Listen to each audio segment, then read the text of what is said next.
second in the field of candidates. When Abraham Lincoln was first elected to the Illinois House of Representatives, the United States of America was still very young. George Washington had taken office as the first president only 45 years earlier. Thomas Jefferson and John Adams had died 8 years before, in 1826, both on the 50th anniversary of the signing of the Declaration of Independence. John Marshall was still Chief Justice of the Supreme Court. Illinois had only been a state for 16 years, and Chicago had a population of barely 3,000 and had not yet been incorporated as a city. There were two major political parties on the national scene back then, the Democrats and the Whigs. Illinois was dominated by the Democrats, who were led by Andrew Jackson, 1 year into his second term as president. Jackson's supporters were made up mostly of farmers and uneducated city laborers, reflecting America's largely agricultural society. The Democrats were the conservative party back then.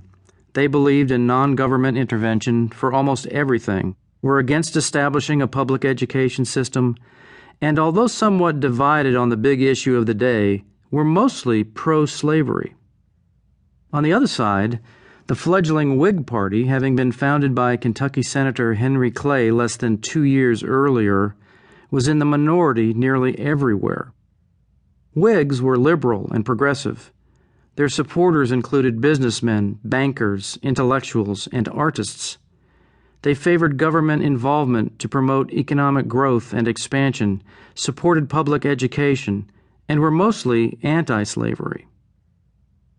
The striking contrast between today's Democratic Party and the Democratic Party of Lincoln's day is interesting for its almost 180-degree turn in political positions. However, Abraham Lincoln himself once noted that such change was not new, but rather typically American. After once hearing a comment that the two leading political parties so frequently reversed their platforms that they began sounding like their rivals, Lincoln responded with an anecdote.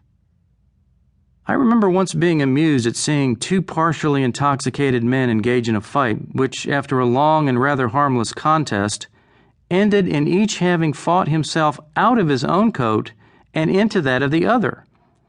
If the two leading parties of this day are really identical with the two in the days of Jefferson and Adams, they have performed about the same feat as the two drunken men." Abraham Lincoln did not hunt, fish, smoke, swear, or drink. His leisure time was spent reading books and newspapers.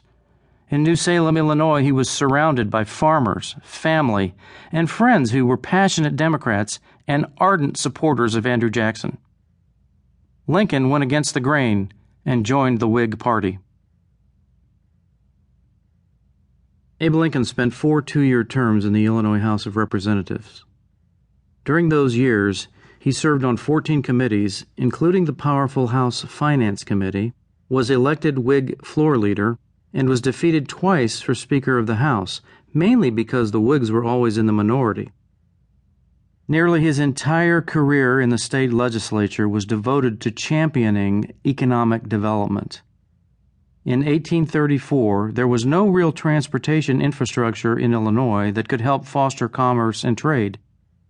In fact, there was not a single railroad anywhere in the state. Lincoln's position was simple: build an infrastructure that will aid commerce, and the associated businesses will follow. Essentially, it was an "if you build it, they will come" strategy. Early on, Lincoln threw his support toward funding construction of a nearly 100-mile-long canal that would connect the Great Lakes with the Mississippi River from the shores of Lake Michigan near Chicago via the Illinois River. And during his second term, he both co-sponsored and vigorously lobbied for passage of a $10 million bill to fund a wide range of internal improvements, including the construction of a 1,300-mile network of railroads across Illinois. A young state representative from the Springfield area led the Democrats in support of the new legislation. His name was Stephen A. Douglas. Before passage of the bill, Lincoln noted that such a system would be very desirable because the railroad was a never-failing source of communication between places of business remotely situated from each other.